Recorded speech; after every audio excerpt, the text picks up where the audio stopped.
C'est à mon tour de vous souhaiter la bienvenue à ce savoir-faire actuel pour un sujet qui est à mon avis très important, le monitoring. Nous avons développé un module monitoring il y a une année et une prestation facultative qui s'appelle le Monitoring Plus. Et ça dans le but d'accélérer, de standardiser le monitoring qualitatif dans le marché et aussi d'accompagner les bâtiments bien planifiés comme le sont les bâtiments Minergie bien bâtis aussi dans l'exploitation. Et le Monitoring Plus, pour déjà le dire avant de prendre le départ de la présentation, c'est un outil de base pour optimiser l'exploitation. Et c'est de ça que je vais parler, donc du module monitoring et du Monitoring Plus. Comme Marion l'a déjà dit, l'idée c'est que les questions soient posées dans le chat. Bien sûr, s'il y a un problème technique, s'il vous plaît, faites-le moi savoir parce que moi je vois personne, je vois seulement mon écran. Et si vraiment il y a une grosse question de compréhension, bien sûr, on peut la poser au milieu. Donc, je vais commencer par un exemple. Ça, c'est un bâtiment Minergie A, c'est une rénovation complète d'un immeuble d'habitat collectif, il y a 3 appartements. L'architecte étant aussi le maître d'ouvrage et habitant de cette maison, c'est un architecte très motivé qui a bien sûr suivi les consignes de monitoring, mais il n'a pas seulement installé tout, mais il a aussi mesuré les flux énergétiques et a poursuivi, ça fait maintenant 4 ans que ce bâtiment est habité. Et après 2 ans, il a vu, par exemple, il a vu entre autres que la consommation d'électricité était beaucoup plus élevée que celle qui avait été planifiée. Et grâce au monitoring, il a vu ça et il a pu se poser la question, quel est le problème? Il a rencontré par hasard, et on a parlé par hasard au locataire du rez-de-chaussée, c'est une dame d'un âge déjà un peu avancé, et qui lui a effectivement avoué qu'elle avait acheté un petit chauffage électrique parce qu'elle avait toujours trop froid.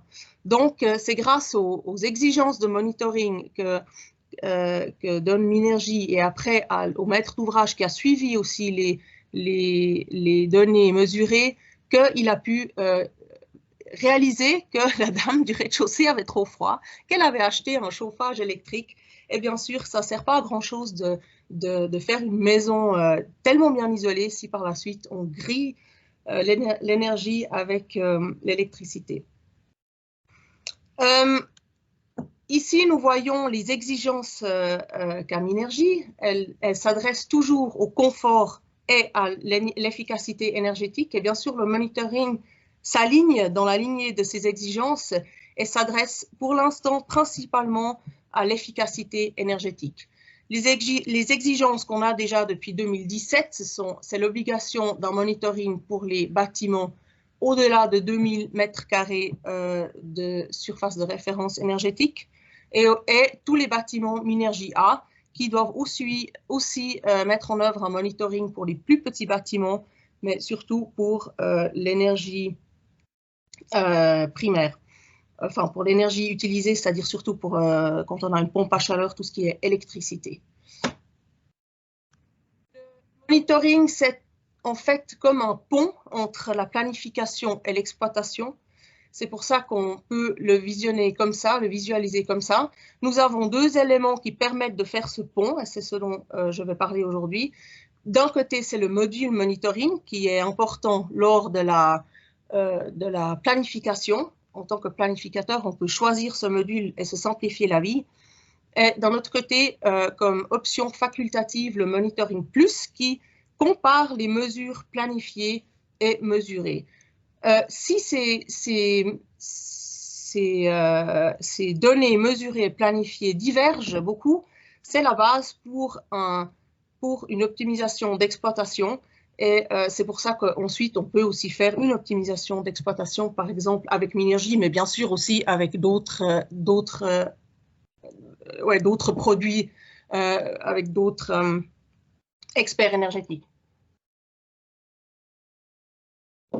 Les avantages du module monitoring, bien sûr, il faut ici parler de toute personne qui est concernée. D'un côté, les fournisseurs de monitoring. En tant que fournisseur de monitoring, on peut faire certifier son système.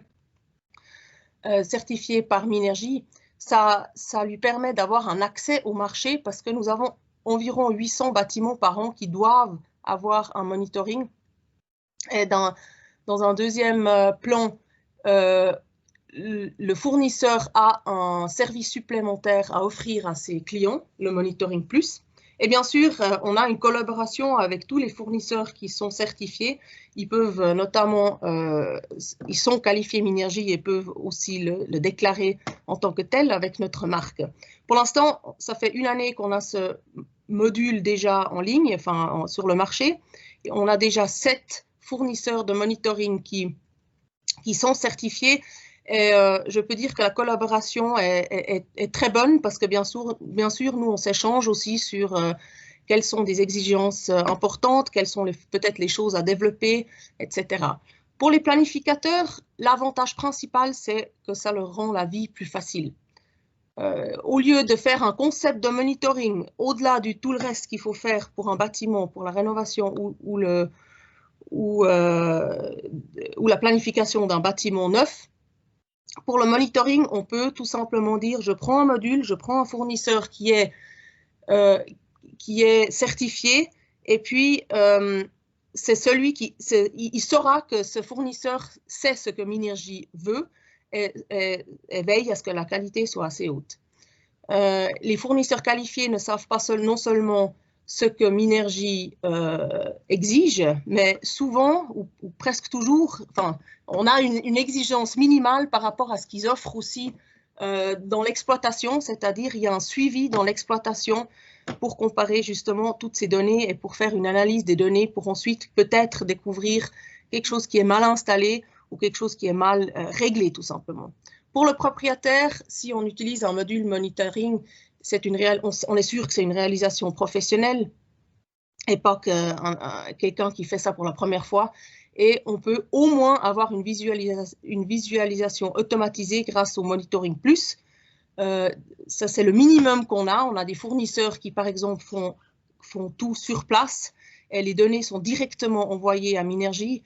Et d'autres fournisseurs ont une prestation assez élargie sur tout ce qui est visualisation et analyse des données. Et ceux-là, ils ont en plus de ça, ce Monitoring Plus qui compare les données planifiées et les données mesurées. À droite, vous voyez les deux documents qui permettent de faire une certification. Il y a le règlement du module Monitoring Minergie et bien sûr toutes les exigences par rapport à l'interface des données pour les fournisseurs de modules. Ces deux documents sont sur le site web. On est en train de les actualiser. Cette semaine devrait être en ligne les nouveaux documents, mais ce sont surtout des précisions et des clarifications qui ont été faites. Donc rien de vraiment nouveau si quelqu'un connaît déjà le règlement de l'année passée. J'aimerais vous montrer qu'est-ce qui fait partie du module monitoring.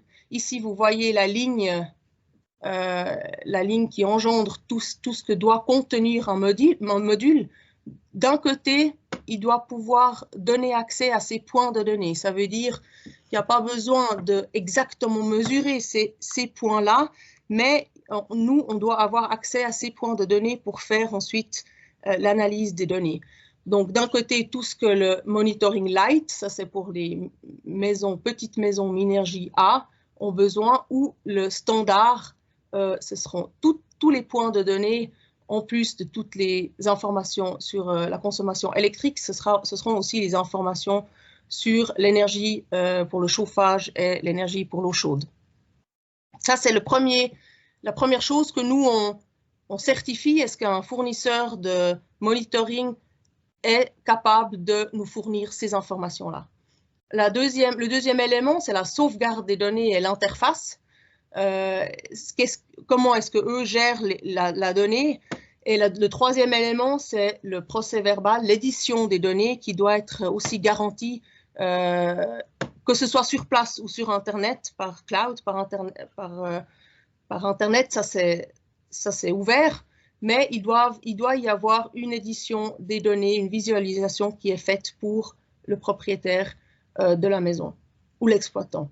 Et maintenant, on parle ici de l'interface pour le Monitoring Plus. Ici, nous prenons seulement les données nécessaires pour faire notre comparaison et on redonne en fait toute cette analyse ou bien au fournisseur de monitoring qui le donne ensuite au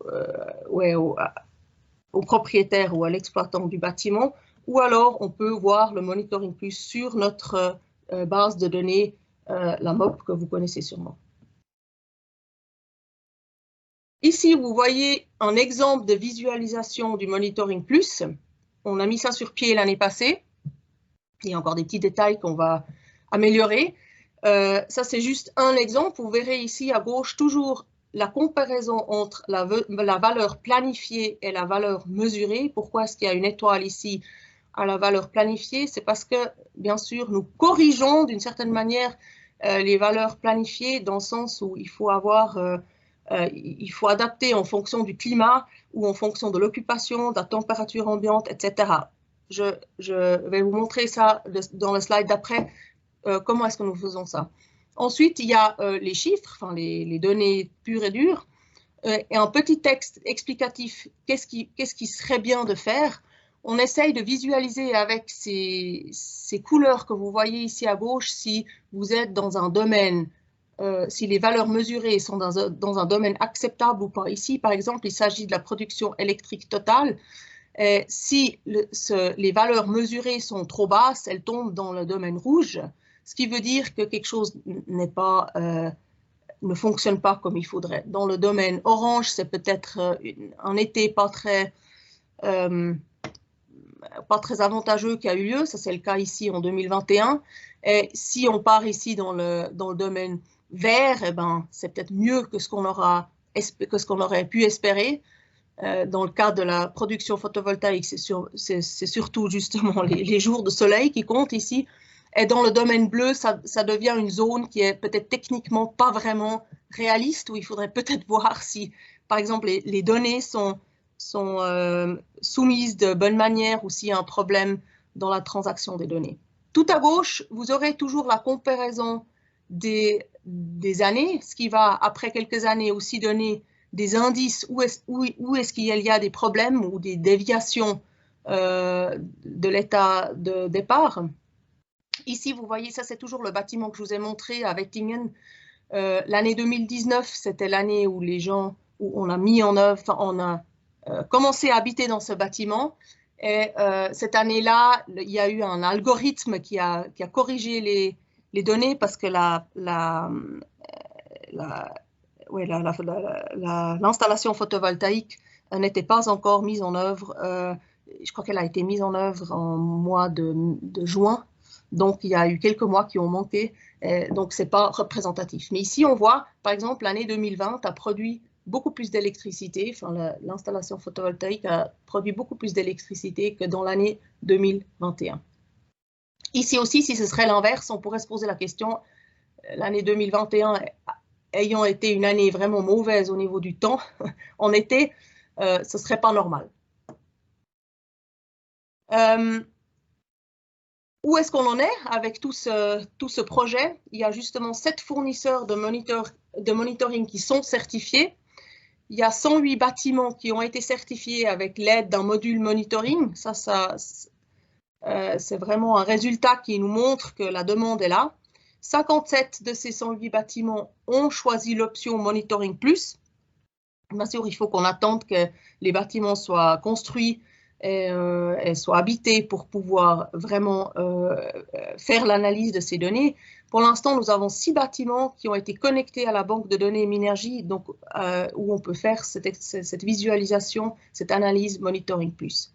On a fait plusieurs exemples pratiques, ça c'est pour vous, pour regarder peut-être après cet événement, de bâtiments qui sont déjà mis en ligne, enfin qui sont déjà connectés. Et maintenant, ce qui nous reste à faire en 2022, c'est de faire un contrôle de plausibilité automatique des valeurs planifiées. Pour l'instant, nous le faisons à la main. Et parce que les valeurs planifiées ne correspondent pas forcément à la réalité. Là, il y a quelques exemples faciles.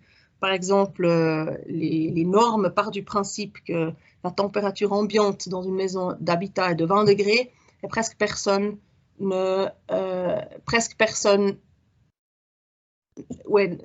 a une température de 20 degrés chez lui. Souvent, c'est beaucoup plus. Et ça, bien sûr, ça se voit tout de suite dans la comparaison entre les mesures planifiées et les mesures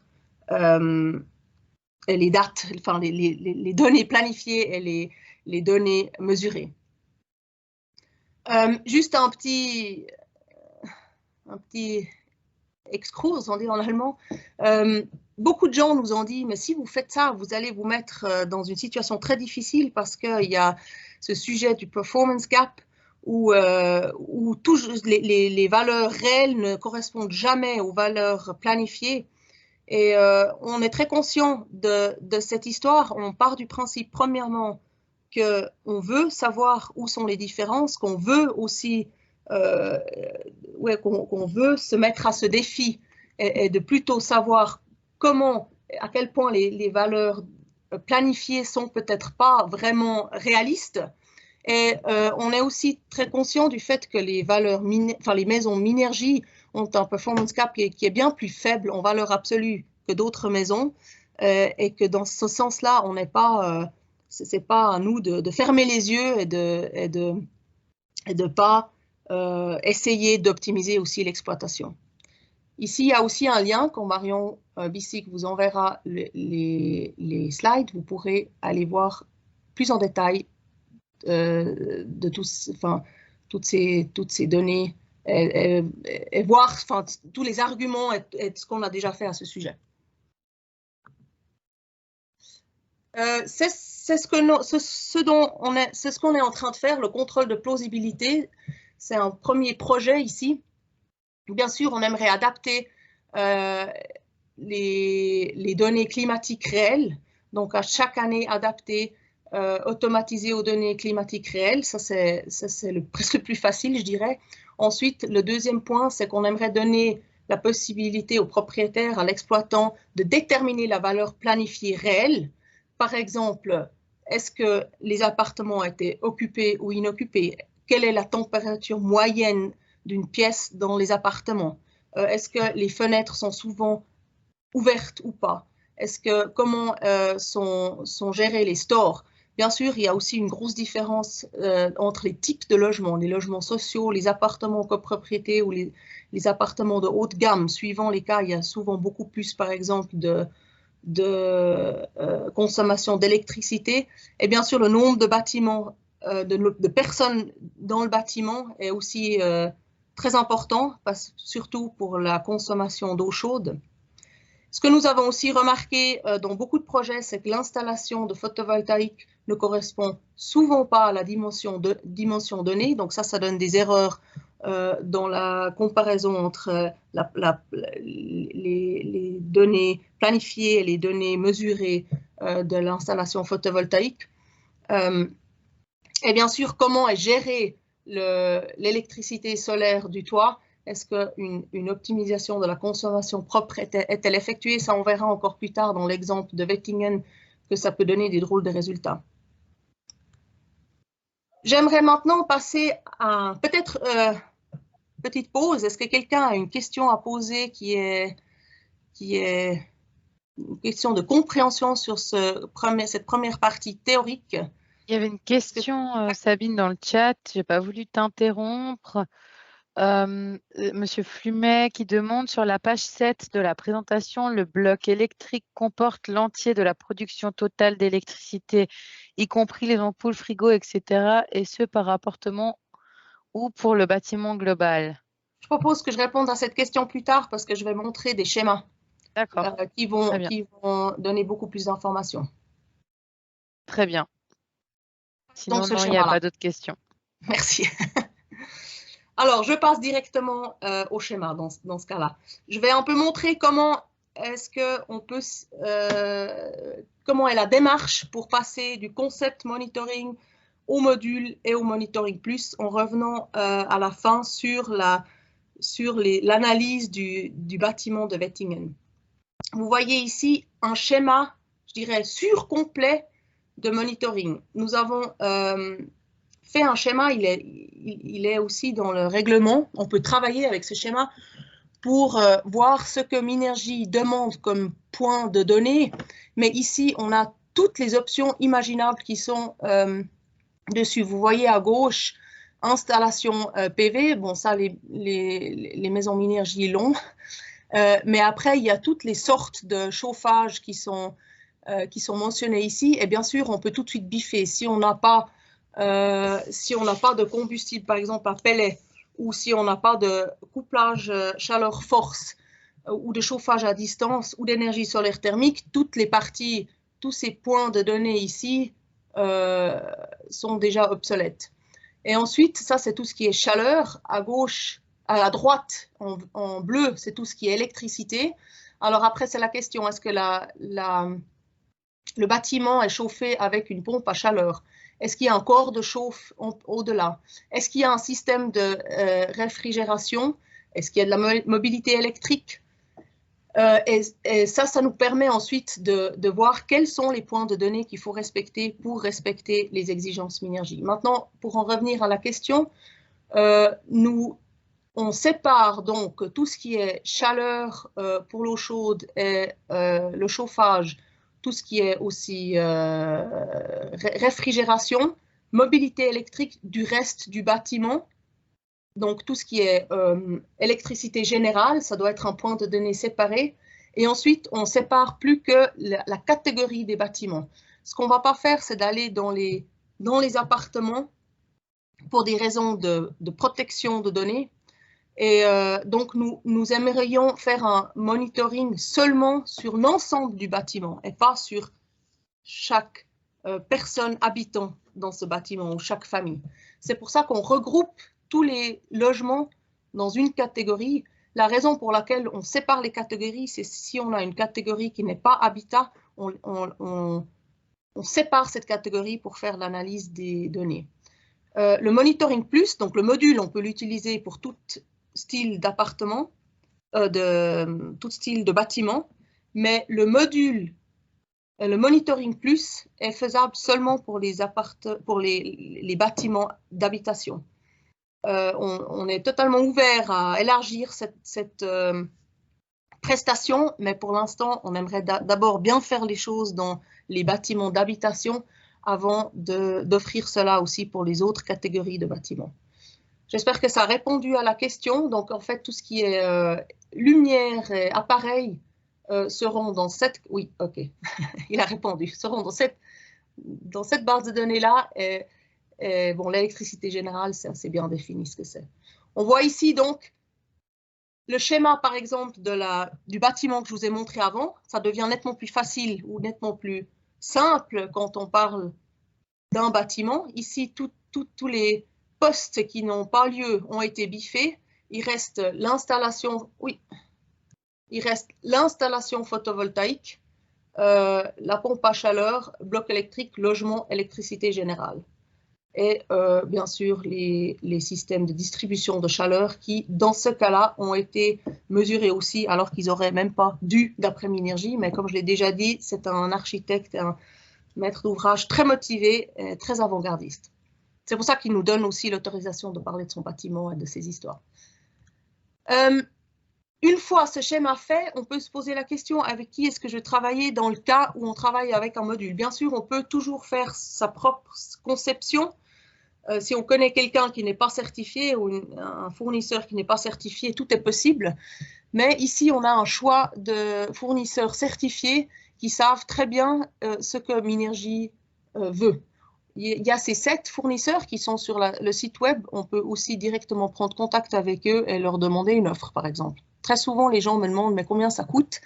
C'est très difficile à mettre un prix derrière ces différents fournisseurs. Ils ont des prestations très différentes, très diverses, et une manière aussi de travailler très diverse. Donc, le meilleur moyen de faire, c'est de tout simplement prendre contact avec ces fournisseurs et leur poser la question, voir si c'est ce que vous cherchez ou si un autre est mieux. Bien sûr, il y en a certains qui sont plutôt spécialisés dans les bâtiments d'habitation, d'autres plutôt dans les autres styles de bâtiments. Ça c'est ce qu'il faut découvrir quand on leur téléphone. Sabine, il y a juste des questions dans le chat. Je pense que ça concerne ce dont tu parles. Monsieur qui demande, dans le présent modèle, il s'agit d'un principe de RCP, Société d'autoconsommation. Donc, je ne sais pas de quel modèle il parle. Non, Peut-être moi non celui. plus. Celui-là? Oui, je vais juste prendre Oui. la parole, excusez-moi, par rapport au schéma que vous présentez, parce que je suis sur Genève, et puis pour aller voir ce que consomment les logements, si j'ai 50 logements, je n'ai pas accès à leur compteur en réalité. Donc, selon la présentation que vous faites, il faut que le PV rentre, il faut que le réseau électrique rentre en un point et qu'après, ça repart tout dans un seul point pour pouvoir mesurer ce que vous mesurez. Donc, c'est un principe d'autoconsommation ou de regroupement de consommateurs propres. Parce que je ne peux pas aller voir Oui. les logements, je n'ai pas le droit. Non, alors ça, c'est aussi l'idée. On a toujours veillé à ce qu'on n'aille pas voir les logements séparés. C'est toujours tout le bâtiment qu'on regarde. Et Parce que, quand vous avez le fournisseur d'électricité qui rentre, vous n'avez pas de compteur, il rentre, et puis après, vous avez les différents compteurs des consommateurs, hein. Et ces compteurs, j'y ai pas accès parce que, comme vous l'avez dit à juste titre, c'est privé, c'est confidentiel, entre guillemets. alors, il y a différentes manières de solutionner ce problème. Vous parlez de ce compteur-là, j'imagine. Vous voyez mon... Exactement, c'est le seul que j'ai, ou si j'ai 50 logements, c'est les seuls que je n'ai pas accès. Oui, alors exactement. Alors, il y a deux manières de gérer ce point-là. C'est ou bien vous avez déjà une RCP et vous savez combien, enfin, vous arrivez à savoir combien les logements en tout ont eu besoin, ou alors il faut D'accord? mettre un compteur en plus. Mais ça, je ne sais pas comment vous le faites avec les fournisseurs d'électricité qu'on a ici, parce qu'ils ne rajoutent pas un compteur, et puis après, j'ai encore d'autres compteurs. Quand les services industriels genevois arrivent, ils ne vont pas vous mettre un premier compteur, puis après, sous tout compter. Ça ne Mais fonctionne pas. On ne peut est-ce que pas vous le n'avez pas faire. un contrat avec Votre les principe, s'il est, en tout cas, locataires? Ouais. non. Si vous avez le principe que vous présentez, si vous n'avez pas un RCP sur Genève, je n'arrive pas à le faire fonctionner. Ah non, alors ça, je suis d'accord avec vous. Si vous n'avez pas un RCP, il faut mettre un compteur de plus.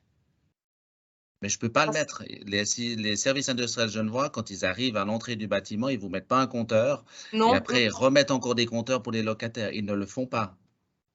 Je ne sais pas comment mettre en application ce que vous proposez sur des bâtiments de logement genevois. bon, peut-être qu'il faudrait qu'on continue la discussion plus tard. À mon avis, il Volontiers. faut mettre un compteur en plus, tout simplement. C'est vrai qu'on ne peut souvent pas compter sur les services industriels. Il y en a très Hmm. peu qui coopèrent. Ça, c'est aussi notre... On a essayé au début, pour faire baisser les frais, de coopérer avec les services industriels de différents endroits, mais en gros, il ne faut pas compter sur eux. Il faut faire son propre système de comptage. Ouais, on continue volontiers en privé. Ouais. OK. Merci. Il y avait aussi une question de Monsieur Xavier Tandon. Pour l'ECS, l'unité de mesure est la chaleur en kilowattheure et ou le débit en mètre carré heure. Ouais. Mètre cube, pardon. Heure. Ici.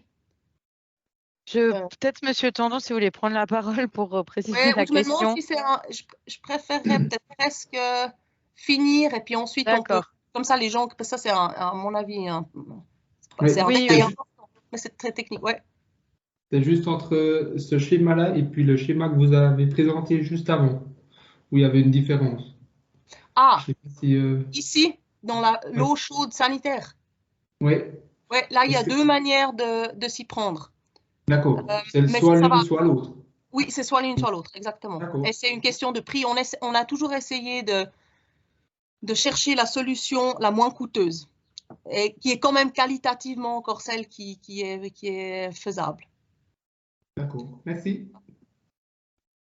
Alors, je vais essayer maintenant de vous montrer en vitesse comment se présente, comment est-ce qu'on choisit un module sur la MOP. Pour ça, je vais juste sortir. Alors, tac, tac, tac. Il ne s'agit plus que de quelques secondes. Voilà. Je pense que la plupart d'entre vous connaissent la MOP, c'est la base de données de tous nos bâtiments où on peut aussi faire une demande de certification. J'ai mis sur pied ici un bâtiment XY c'est un bâtiment exemple, donc il n'y a pas toutes les données qui sont dedans. Mais vous voyez ici les onglets qui sont demandés pour répondre à toutes les exigences. Et ça fait une année maintenant qu'on a l'onglet monitoring. Ici, vous retrouverez un lien pour justement aller voir les fournisseurs qui vous sont mis à disposition si vous voulez travailler avec un module monitoring. Et après, c'est au fait très simple. Il faut tout simplement choisir quel type de monitoring est-ce que je dois faire, disons standard. On vous demande après si oui ou non vous voulez mettre en œuvre un monitoring avec un module certifié. Je vais dire oui. Et ici, vous pouvez choisir tous les fournisseurs certifiés que vous avez à disposition. Je vais par exemple choisir CleanKit parce que je les ai avertis qu'ils allaient recevoir des mails et parce qu'ils sont en Romandie principalement. Si vous choisissez ici CleanKit, vous pouvez encore une première fois choisir est-ce que vous voulez ou est-ce que le maître d'ouvrage propriétaire veut avoir la prestation Monitoring Plus. C'est cette petite coche, mais on peut aussi changer après coup. Si on met à jour, vous allez recevoir tout de suite les informations sur CleanKit, c'est-à-dire vous pouvez aussi tout de suite téléphoner, leur demander une offre, par exemple. Et souvent, après, ici, après ça, on peut aussi faire une demande de certification provisoire. Vous ne devez pas aller plus loin. La seule chose qu'il faut faire au cas où vous voulez le Monitoring Plus, c'est d'activer la configuration du fournisseur de modules. C'est-à-dire, en appuyant là-dessus, vous activez en fait le Monitoring Plus. Je vais veiller à ce qu'ils ne reçoivent pas trop d'emails. Et ensuite, apparaît ici un petit lien, mais souvent, ça se fait beaucoup plus tard, ça, de configurer le bâtiment, parce qu'il y a encore 2-3 questions. Ces questions-là que nous, on doit avoir pour pouvoir faire une analyse de qualité entre les données planifiées et les données mesurées. Par exemple, est-ce que le stockage d'eau chaude comprend-il une résistance électrique? Il y a des réponses qui nous permettent aussi de voir si le schéma est bien rempli. Est-ce qu'il y a du froid qui est fourni par une machine frigorifique ou non? Existe-t-il différentes catégories de bâtiments, etc. Je ne vais pas aller dans les détails, mais le plus important, c'est c'est cette première page qui est vraiment facile pour choisir. Excusez-moi, je vais juste voir, j'arrive plus à accéder à mon truc là. Voilà. Pour choisir un module, c'est vraiment fait en 3 clics. Le travail, c'est plutôt de demander, enfin de se renseigner quel type de fournisseur convient à mon client et à ce que le client veut dans l'exploitation aussi. Voilà, je reviens dans la présentation.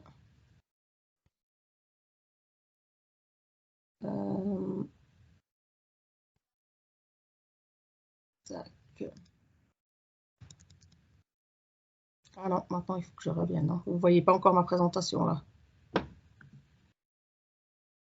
Ouais, je sais pas. Non, on ne voit pas encore. Désolée, je secouais la tête, mais en fait, tu ne me vois pas. Mais bizarrement... Ah voilà. Ah non? Mais pourquoi est-ce que j'arrive plus à ressortir maintenant? Pourtant, je me suis exercée. Hein. C'est les aléas du direct. Là, voilà. Parfait.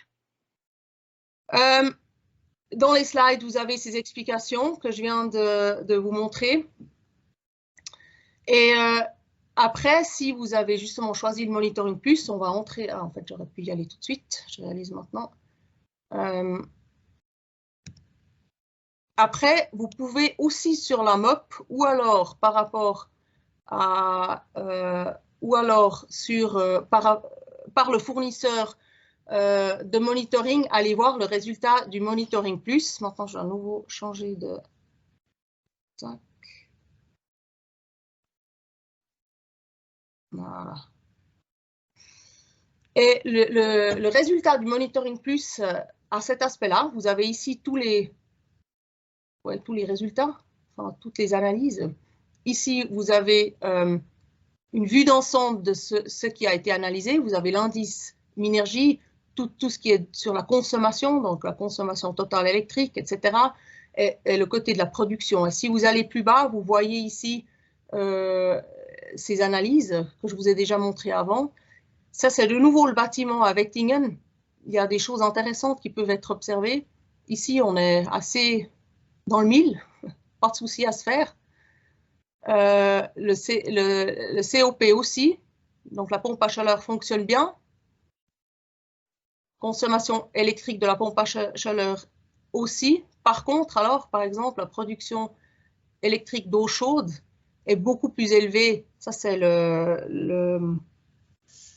comment ça s'appelle, le corps de chauffe électrique est beaucoup plus élevé que prévu. Et j'ai parlé avec l'architecte, respectivement le propriétaire, il m'a dit oui, c'est les installateurs qui ont dit qu'il fallait surtout pas donner mon électricité solaire au service industriel, donc il valait mieux chauffer l'eau chaude avec le corps de chauffe que même si c'était inefficace. Alors ça, c'est le résultat, ça c'est un choix actif que personnellement je trouve pas super, mais c'est un choix que le propriétaire a fait. Et c'est pour ça que les données sont tellement, diffèrent tellement des données planifiées. Maintenant, les besoins en chaleur pour chauffage, ça c'est intéressant aussi. Ici, je pense que la différence, c'est parce que les normes sont très basses et que souvent, de nos jours, en année 2022 ou 2021, les gens ont besoin de beaucoup plus d'eau chaude que ce qui est prévu dans les normes. Donc, c'est une différence qu'il faut que nous, on corrige maintenant, qu'on veille à, ou que lui puisse dire, oui, nous, on douche plus, on se baigne plus, etc. Ça, c'est pas facile pour nous, pour analyser. Peut-être que ça engendre aussi par la suite une discussion avec les locataires pour savoir si vraiment c'est ça le problème ou s'il y a d'autres problèmes derrière. Excusez-moi, non, c'est l'inverse. Besoin en chaleur pour chauffage. Ici, c'est justement ces 20 degrés. Donc, il y a aussi la dame au rez-de-chaussée qui a besoin de plus de chaleur. Donc, c'est clair, ils vont chauffer à 23 degrés au lieu de 20 degrés. C'est pour ça qu'on est dans le rouge. Et le besoin d'eau chaude, c'est l'inverse. Les valeurs planifiées sont des normes et les valeurs mesurées sont apparemment plus basses. Ce sont des gens qui apparemment n'ont pas besoin de beaucoup d'eau chaude ou pas autant qui a été prévu. Il n'y a pas de famille, par exemple, dans ce bâtiment. Ça, je le sais, vu que j'ai parlé avec l'architecte. Souvent, les familles font des bains le soir avec les enfants. Et ici, ce sont des couples ou la vieille dame qui apparemment a encore une manière de vivre où elle ne douche pas trop, où elle ne prend pas trop de bains, etc. Production électrique totale, on en avait déjà parlé. Et ici, on peut encore voir toutes les données de production. Intéressant ici, le degré d'autoconsommation, bien sûr, qui est très élevé, grâce, entre guillemets, au corps de chauffe. Voilà. Ça sera tout de ce côté. Je retourne vite dans la présentation pour les derniers slides.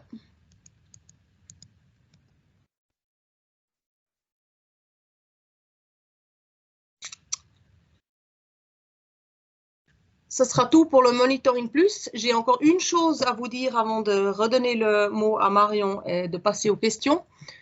Nous avons publié en fin de l'année passée une nouvelle publication, une brochure qui s'appelle « Planifier l'énergie électrique, des solutions innovantes pour l'électricité dans les bâtiments ». Cette brochure va bien plus loin que le monitoring. Bien sûr, le Monitoring Plus est mentionné aussi. Dans l'idée, dans l'optique de faire avancer toutes les solutions innovantes autour de l'électricité, que ce soit la production d'un côté, la consommation de l'autre et aussi le stockage, les différents types de stockage possibles. Alors, je vous souhaite bonne lecture et je passe le mot à Marion. Merci Sabine. Alors, juste avant de passer aux questions concernant le Monitoring Plus, on profite de cette petite conférence pour faire un peu de promotion pour notre nouveau produit, depuis l'année passée, notre nouveau programme plutôt qui concerne la formation continue, le Minergie Savoir-Faire Compact. Ce sont des petites sessions d'e-learning de 15 minutes qui vous sont proposées totalement gratuitement en ligne, dont une qui pourrait vous être utile, la certification pour un meilleur bâtiment. Donc, qui serait peut-être un peu plus en lien avec le sujet d'aujourd'hui. Sinon, nous avons aussi la ventilation je ne sais plus exactement le titre, mais ça concerne la ventilation dans un bâtiment Minergie. Donc, c'est un e-learning avec des vidéos, des textes et des quiz qui durent 15 minutes et qui vous fournira à la fin les arguments pertinents et précis pour, que vous pourrez transmettre ensuite à vos clients pour les motiver à construire Minergie. Donc, vous aurez le lien dans cette présentation. Juste l'autre slide, Sabine, s'il te plaît. Ça marche plus? Ah oui. Et on profite également pour vous annoncer que les cours Minergie vont commencer d'ici un mois en Suisse romande.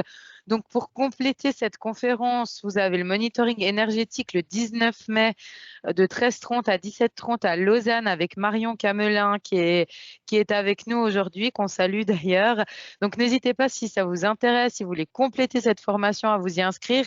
Et on a tout un tas d'autres cours, dont une nouveauté, c'est l'humidité dans la construction, qui est la suite du savoir-faire actuel qu'on a donné en juin 2021. Donc, qui sera présenté par Michael Guichard le 22 mars à Lausanne. Et tout un tas d'autres cours et des nouveautés qui sont à venir également pour le mois de septembre. Donc, restez connectés et on vous en dira plus en temps voulu. Et juste, je ne sais pas si j'avais autre chose après, je ne me rappelle plus de la slide, non?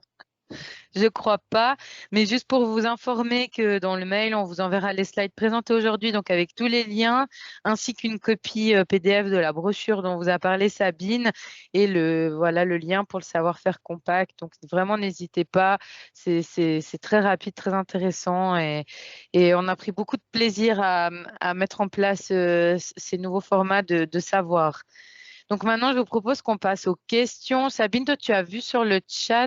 Ou non, mais je vais aller voir. Mais alors sinon, je peux te les lire, hein, comme tu préfères. Non, c'est bon.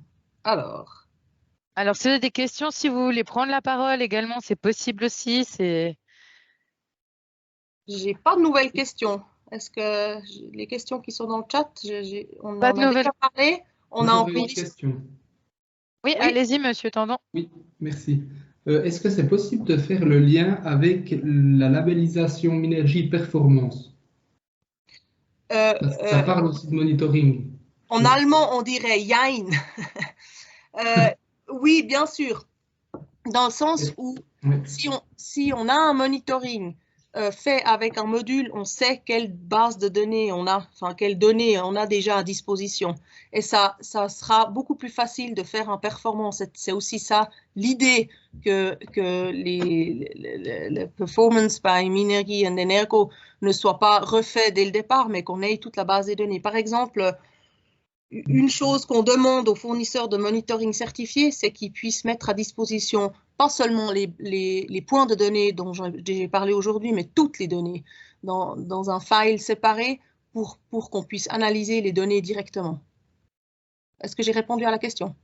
Donc, en fait, la partie monitoring, on va juste se concentrer sur l'acquisition des données, finalement, mais sans avoir d'aspect contraignant sur les valeurs à atteindre en phase d'exploitation. Par contre, performance, là, on devra atteindre certaines valeurs, soit celles planifiées ou bien autres. C'est ça. Là aussi, je dirais un Jein. Alors, ce qu'il faut surtout comprendre, c'est que la certification est complètement indépendante des valeurs mesurées. Donc, la certification d'un bâtiment, on la reçoit comme vous le connaissez, et elle va rester indépendamment si on fait un monitoring ou si on fait un performance. Et le performance peut être fait à la base des données de monitoring, mais il n'y a pas de valeur précise à atteindre. C'est ça la différence. On n'en est pas encore là. On discute de si on veut aller dans cette direction avec des projets pilotes, mais ce sera toujours séparé de la certification du bâtiment. Si on développe quelque chose dans l'exploitation, on part du principe qu'on certifie pas plus le bâtiment, mais l'exploitation du bâtiment. Oui. Ça, c'est une toute autre histoire. Donc oui, on peut combiner, mais il n'y a pas de valeur spécifique à atteindre. D'accord. Oui. Merci. Oui, je vois qu'il y a une main qui se lève. Oui, Pierre. Bonjour. Oui. Bonjour, salut Marion. Bonjour Madame Stockard. Merci beaucoup pour cette présentation. J'avais une question par rapport à toutes ces valeurs mesurées. Donc, vous prêchez un convaincu. Mesurer est une chose très importante. On acquiert toute une base de données. La difficulté qu'on rencontre souvent, c'est que, notamment dans des locatifs, c'est que faire avec toutes ces valeurs. Alors, on voit si on atteint les objectifs ou pas, mais comment faire pour diminuer vraiment la consommation, comment travailler avec les locataires, comment faire le pas suivant. Et pour moi, c'est un... Alors, il y a 2-3 pistes, mais ça reste un grand point d'interrogation. Oui. Alors, la question qu'on s'est toujours posée, c'est quel est le rôle de Minergie? Je suis tout à fait d'accord avec vous.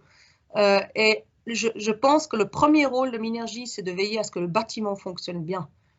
C'est sur cette piste-là qu'on est en route. Ça ne veut pas du tout dire qu'on ne va pas aller plus loin.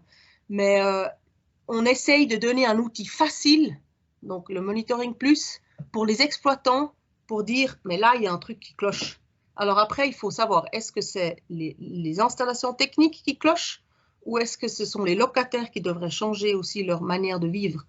Mais notre but, c'est de d'abord veiller à ce que les installations techniques fonctionnent et soient bien ajustées, enfin, soient bien réglées. Et ensuite, si après on veut encore aller parler aux locataires, bien sûr, c'est une chose très bonne et très importante et c'est un levier important, mais c'est peut-être plus le rôle de Minergie. Mais peut-être que vous avez un autre avis.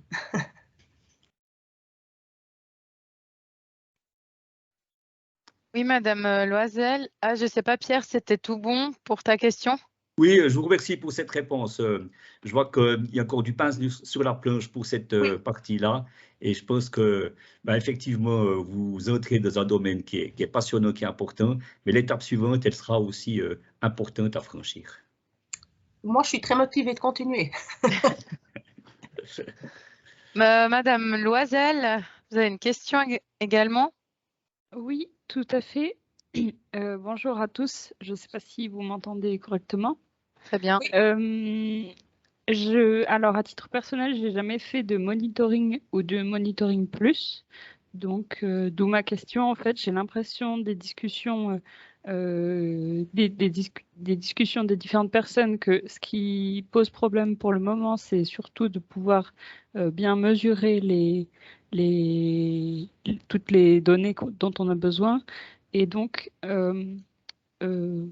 pourquoi du coup faire du monitoring plutôt que du monitoring plus, si dans le monitoring plus, la différence, c'est qu'il faut ensuite analyser les valeurs pour pouvoir peut-être corriger s'il y a des soucis. J'ai pas très bien justement compris l'intérêt entre les deux. En fait, c'est pas l'un ou l'autre. Le monitoring, il est exigé dans presque tous les bâtiments Minergie ou dans les plus grands, les bâtiments Minergie A. Et le monitoring plus, c'est en fait une prestation supplémentaire. Ça, il faut peut-être différencier.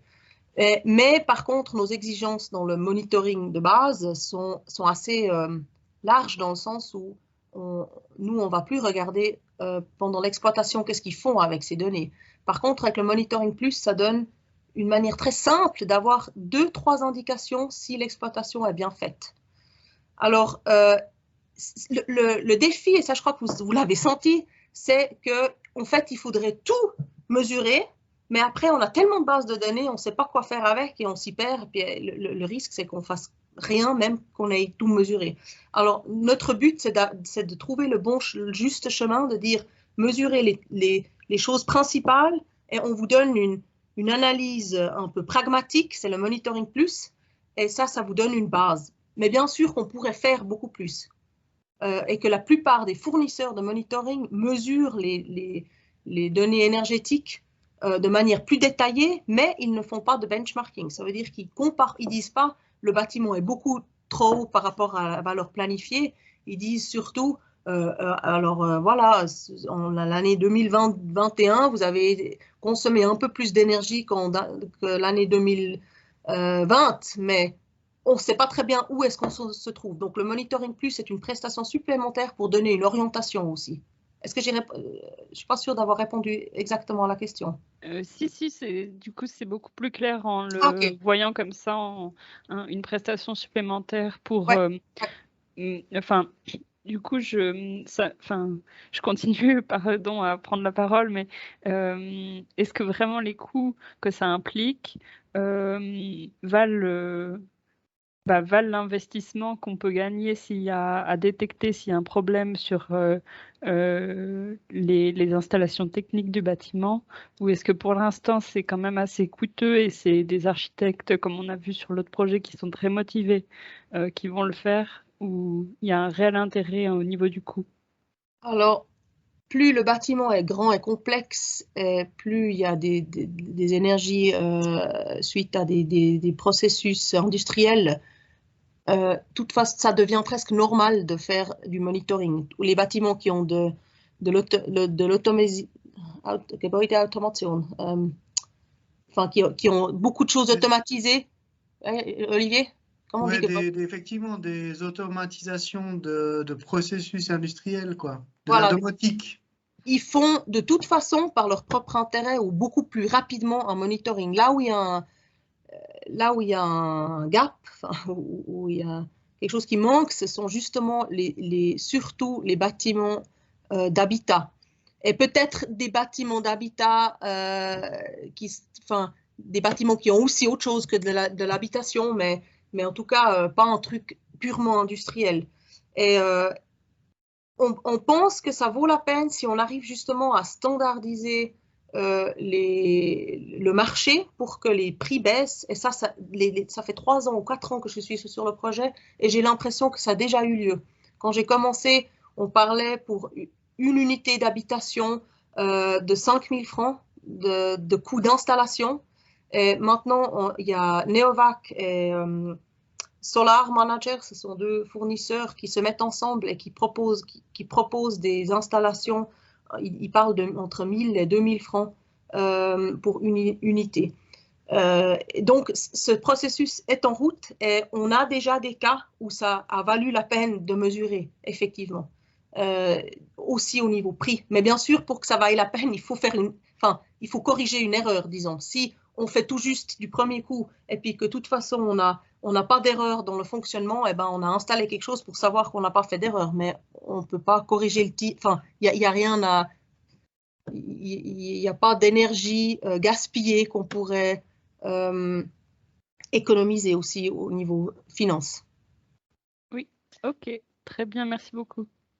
Il y avait une question dans le chat de M. Flumet. Je ne sais pas si la réponse a déjà été donnée dans tout ce que tu viens d'expliquer. Ah oui. Le retrait du label. Alors, Oui. ça c'est important de le redire encore une fois. Il n'y a aucun retrait de label suite à des données mesurées. Premièrement, on ne compare, enfin, on ne contrôle pas. C'est une prestation qu'on a et on pense peut-être avertir les gens qui sont dans le rouge qu'il faudrait faire quelque chose, mais le label est donné pour la planification et la construction et non pour l'exploitation. Donc, jamais un label va être retiré parce que l'exploitation est mal faite. Merci. Oui, c'est une bonne idée. Et on pense faire un suivi. Monsieur Flumet demande, serait-ce pas une bonne idée? Bien sûr que c'est une bonne idée et mes visions, elles vont dans la direction où on dit on fait un label supplémentaire pour l'exploitation. La donnée serait le bâtiment bien planifié, bien construit et après on sait à peu près ce que ce bâtiment est capable de faire et ensuite de faire un deuxième label mais qui serait vraiment sur l'exploitation. Moi, je ne pense pas que c'est une bonne idée de mélanger les deux choses parce que ce sont deux choses complètement différentes. Mais on n'en est pas encore là, hein. C'est des idées. Ce sont des idées. Merci. Est-ce qu'il y a d'autres questions? Car on est arrivé au bout du temps imparti pour cette conférence. Oui, moi j'aurais une petite question par rapport à la planification et le choix du placement de ces compteurs.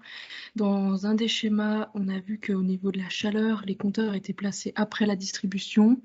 Par contre, si on veut avec Monitoring Plus pouvoir calculer les COP et comparer avec la planification, est-ce que le compteur de chaleur ne devrait pas être à la production? Est-ce qu'il n'y a pas double compteur dans ce cas-là à mettre? Bon, on a double compteur, on a l'électricité et la production de chaleur. Pour faire le COP, on a toutes les informations nécessaires. Bien sûr, on pourrait aller encore plus dans les détails et surtout dans les bâtiments des petits bâtiments Minergia qui ne doivent pas contrôler la chaleur. On pourrait aussi mesurer la température et avoir des informations supplémentaires. Mais à mon avis, les gens qui font le standard, justement, et c'est une des raisons pourquoi on demande ce compteur pour faire, si on fait le monitoring standard, c'est-à-dire mesurer l'électricité et la chaleur, on arrive à quand même avoir une réponse bien pour le COP.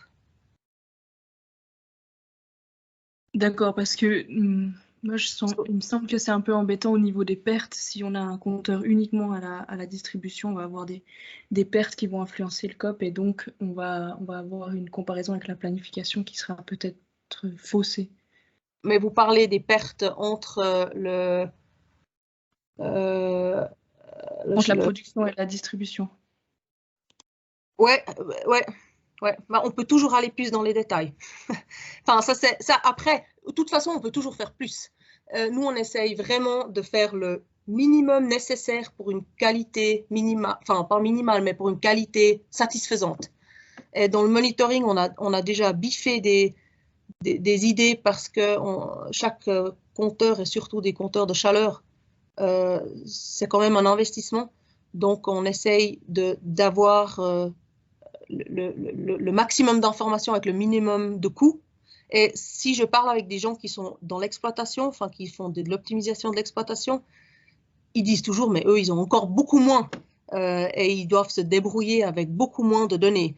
Donc, je pense qu'il vaut mieux aussi regarder toute l'histoire depuis derrière, c'est-à-dire maintenant, on a déjà énormément de données par rapport à rien du tout. Qu'est-ce qu'on peut faire avec ces données que de demander trop au départ et puis après de faire peur aux gens dans le sens où les prix du monitoring seraient trop élevés. C'est ça la logique dans laquelle nous, on a développé cette histoire, mais on est totalement ouvert à... On a déjà rajouté des choses et biffé des autres. Enfin, on est en développement dans ce sens-là. Ok, bon, c'est clair. C'est aussi juste de voir comme ça. Merci pour la réponse. De rien. Voilà, on prendra peut-être encore une question. Après, on va s'arrêter là gentiment. Si il devait encore y en avoir, on vous invite également à aller suivre le cours monitoring énergétique si vous avez vraiment aussi envie d'en savoir plus. C'est le but aussi d'avoir un cours de 4 heures sur le sujet. Hein. Oui, je peux le conseiller avec une très bonne conférencière. Alors, je vois qu'il y a déjà des gens qui sont partis. Hein. Si vous souhaitez partir, pas de problème. Grand merci. Je pense qu'on peut s'arrêter là. Merci beaucoup, Sabine. Et alors, merci à vous. Et puis à très bientôt pour une nouvelle conférence Savoir-faire actuel.